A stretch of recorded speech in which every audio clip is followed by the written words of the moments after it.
the competitive intelligence report is where I'm going to figure out a lot of what drove the market share, the direction it went. And so, uh, as I dive into this, I'm trying to figure out who got the market share and why did they get the market share. And then I'm trying to get some other perspective on why the companies performed as they did so that I can try to make my very best decisions for the next round. So you see on this, it has each of the four regions. I'm primarily going to talk about one region and then we'll just skip through the others to see if the significant differences. And it has the internet segment, the wholesale segment, and the private label segment. And obviously this is um, small but growing. This is the big segment. This is small, but the profits can actually be very high if you do things well down here, or if the conditions are right, I should say. So the first thing I do is I scan and I look and I see who got the market share. Wow, look at D. D got 28.2%. And if I come over to here with 6 teams, the average market share is 16.7%. Again, I'm going to delete Team F very soon, so it'll be down to 5 teams. And that means that the average market share is going to be 20%. So when you see numbers that are above or below, you ought to be contrasting over here to what the average market share is. And so I see that the lion was company D, and the lamb was company B, and I was a little bit below average. So that's not great. And so then I try to figure out, well, what happened? Why did these people get so much market share at my expense? This one's easy. You can see they just way overpriced their shoes. And because of that, they didn't sell very many shoes. When I look to, say, just compare myself to D, we were the identical price. We had the same amount in SEO. We had no free shipping. I had 4 stars and 200 models. They had 5.9 stars and 396 models. We spent the same amount on advertising. No real surprise then why they doubled up my market share. They offered a significantly better shoe. They offered significantly more models, and they offered them at the same price as me. So no wonder what they did. And going into the next round, and this is why I say I have to make strategic decisions, this has given me a cue as to where my product is positioned competitively. As I come down into the wholesale segment, these yellow numbers tell me I need to proceed with caution. And here's why. Team D built a shoe that was very much in demand, but they didn't produce nearly enough of them to meet that demand. And you see that by that negative number of 1,018. Team C did the same thing, not to the same level in terms of not having enough shoes. They actually had the higher demand.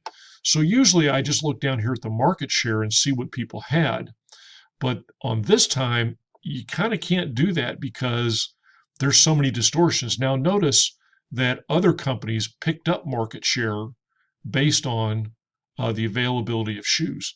And so D underpriced their shoe. I shouldn't be going up here, I should be going here. Relatively speaking, they underpriced their shoe, had all sorts of excess demand that they could not meet. Didn't really produce enough shoes because you can see they sold every shoe they had, but it was only 16.1% market share, and the average was 16.7. So they didn't build enough, and or they underpriced, but people went to other people's companies and bought their shoes. Now, the huge beneficiary here was A, and to a lesser extent, B, and me. And you can see, sure enough, I actually have an above average sales because I picked up those extra sales. So in this case, if you see a lot of people not doing enough on their market or they ran out of shoes, then you actually have to look up to the demand. And you can see that I was tied with A for demand. So that's kind of interesting. I'll look here, 48, 48, slightly better shoe, slightly more models, same advertising. I had a better rebate offer, same delivery time. He had a little bit better retailer support, same number of outlets. And so you see why that's why they had just a little bit higher demand than I did. The big demand companies were here, C and D, and again, if I compare, their prices were the same, shoes substantially better, many more models. Here, price a little bit higher. And this is interesting to me because look how much demand they had. They had higher demand than D, but let's compare them. So price higher, shoes significantly lower quality, much lower models. And so what that's saying is they did some things down here that drove some demand for them. And specifically, they spent a little bit more in brand advertising. They significantly upped their rebate offer. And so that drove some demand their way. They offered better retailer support. They shortened their delivery time. And so those things caused them to end up with slightly more demand. And I mean, this is not really a significant difference in demand, even though price, kind of on the big three right here, they weren't as competitive. They were able to offset them down here. And I have to tell you, that surprises me that they were able to make up that much distance given the detriment they have in these three items. So again, this is all just about learning and seeing what they're doing. So you can see in there, people really liked the rebate. I would say that the rebate did them a lot of good.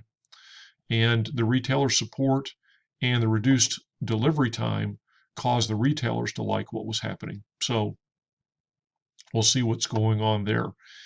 So that's what I do. I spend time analyzing, looking at who got market share, how did I compare, and trying to sort out what do I need to do. This is where I think at this point you need to make your strategic decisions. Now, again, we're going to look at the other three regions briefly, and you have to look at all four regions. But this is where you start to make your strategic decisions. Okay, I need to make a strategic decision. I can stay at 200 models and 4 stars on my shoes, but I know that I'm going to have to reduce my price and be more aggressive down here if I want to do that, because my shoe is not competitive right now. You can see I was $200,000 shoes under the industry demand, and running particularly a low price, be more on the cost leadership side. That's just not going to get there. So I have some work to do. I'm going to have to raise my SQ. I'm going to have to raise the number of models. I'm going to have to reduce my price. I'm going to have to do some combination of all of the above and potentially make some adjustments down here. Although, again, these are the big three. These are the big three. Make some adjustments and go from there. Into the private label segment, the first thing I look at is over here. Wow, we could have sold 1.3 million shoes in this region, and we only sold 600,000. So Target and Walmart are not happy because they had less than half of their demand met.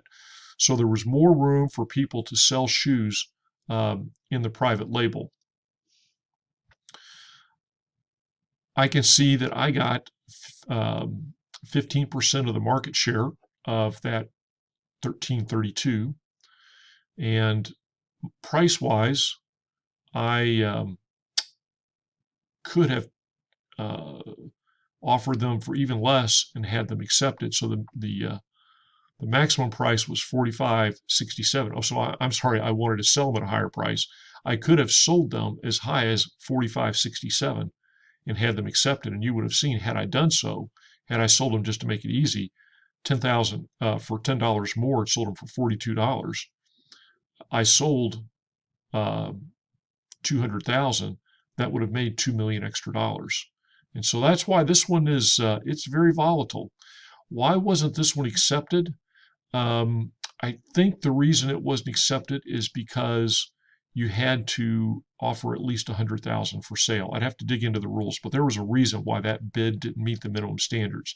The price was okay and the stars were okay, so I don't think they offered enough shoes to be accepted. So I go through this region by region. It's interesting to look at this region by region. A lot of times they're not different, but in this case they are because of so many stockouts. So in Europe, Africa, 3 companies had stockouts. And because of that, C messed up their logistics and they dropped down to 8.4% market share because they didn't have anywhere near enough shoes in that area to have to sell. And B, look what happened to B. Their demand was 433,000 shoes and they sold 1.9 million shoes. These companies that didn't have enough shoes, they were desperate and bought all the shoes they could, because I guarantee you the only way the computer is buying these shoes is if it's taking demand down. It's not satisfying 100% of the demand, but it's like, man, I'm thirsty. I got to get shoes. And so they paid only 433,000, would have paid the price, but then they got an additional 1.5 million to pay this incredibly high price. And so now we know why B sold so many shoes. I also know that that number of days in inventory doesn't look quite as bad as I thought it did, because when it calculates the days in inventory, it looks at what your demand was. Well, their demand was so low, and yet they actually sold a lot of shoes. So it's comparing how many days, how many shoes they have left to this low demand. Well, they'll fix that demand next round, I'm sure. They won't make the same mistake twice. And they probably don't have nearly as many shoes in storage or in the warehouse as I initially did when I saw 258 days, I think, if that's what it was. I forgot to show down here. I am not a huge fan of this matrix because, well, actually they've changed this report some. They used to talk about strengths and weaknesses, and I didn't like the way they did the strengths and weaknesses because it was just sometimes all they were documenting was the trade-offs. So you can see where they are in terms of product line breadth, price, and then the size of the circle is the size of the market share. You can see in internet, B didn't even get a circle. Its market share is so small because again, here you don't supply the excess demand. But you can see in the bubbles who had what, and then B is up here with price and SQ on the high end, very high end on price, but a decent market share because they picked up all those sales. And again, you can look at it, and you need to look at it region by region to see the differences. Again, C and D had major shoe outages. Again, C didn't ship nearly enough shoes to meet their market share.